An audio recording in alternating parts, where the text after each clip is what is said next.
Disutradarai oleh sutradara debutan Hong Wong-ki, film ini mengisahkan kejadian supranatural yang terjadi di tengah modernisasi perkotaan Korea Selatan. Kisah bermula ketika Gi-hun berada di mobilnya larut malam. Petugas patroli polisi pun berhenti tepat di belakang mobil Gi-hun untuk memeriksa keadaan. Pria itu bergegas menyembunyikan beberapa gepok uang lembaran beserta obat-obatan terlarang. Polisi itu pun meminta Gi-hun untuk membuka kaca jendela dan menyapanya.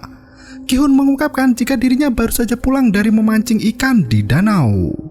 Polisi itu memperingatkan terkait adanya hewan buas yang berkeliaran di sekitaran danau.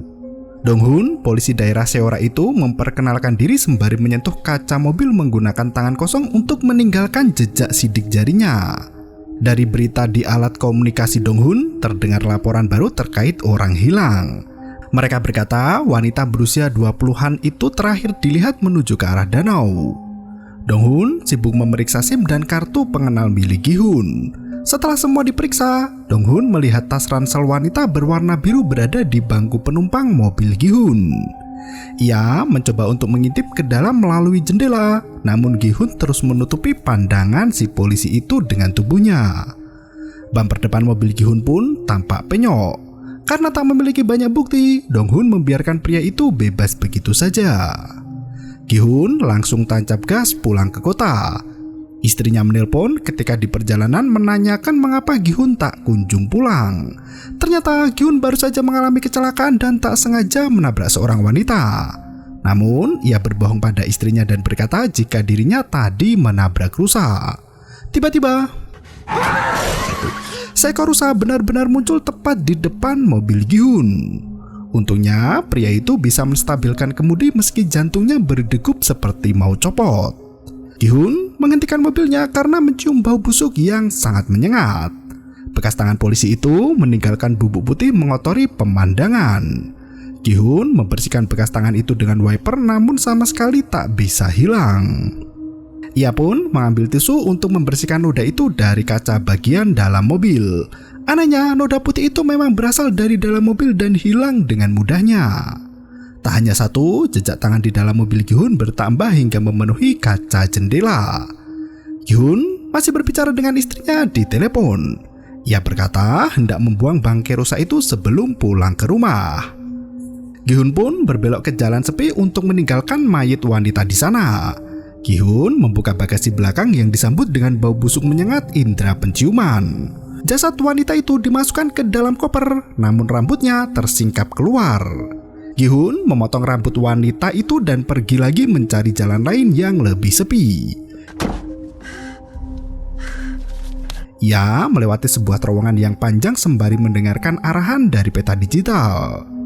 Gi-hun mempercepat laju kendaraannya, namun peta digital itu memberi peringatan jika Gi-hun sudah berkendara melebihi batas kecepatan maksimum.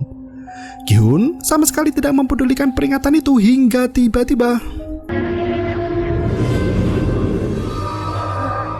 ia melihat sosok wanita yang baru saja ditabraknya hendak pulang dari memancing di danau. Seketika itu, telapak tangan putih kembali mendarat tepat di kaca depan kemudi. Gi-hun terpaksa menghentikan mobilnya dan turun untuk memeriksa keadaan.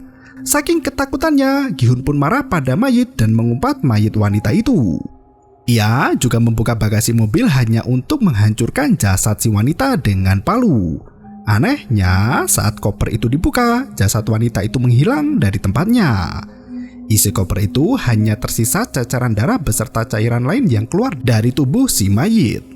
Tak berselang lama, terdengar suara aneh dari kotak pengendali listrik terowongan. Gi-hun menoleh ke arah box listrik itu yang ternyata jasad yang terlipat di dalam koper sudah berpindah tempat ke dalam box listrik membuat lampu jalanan itu padam.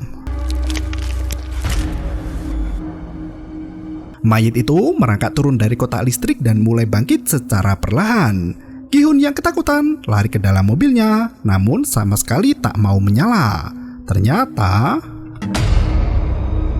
sosok hantu wanita itu langsung menyerang Gi-hun dan memukuli kepalanya menggunakan palu sampai mati. Tak hanya sekali, wanita itu memukul bertubi-tubi tepat di kepala Gi-hun. Darah segar berlumuran di tubuh mereka berdua hingga di dalam mobil itu menjadi merah padam. Konon katanya, terowongan itu memang banyak memakan korban jiwa dengan sebab kecelakaan yang tak bisa dijelaskan. Dan film pun berakhir.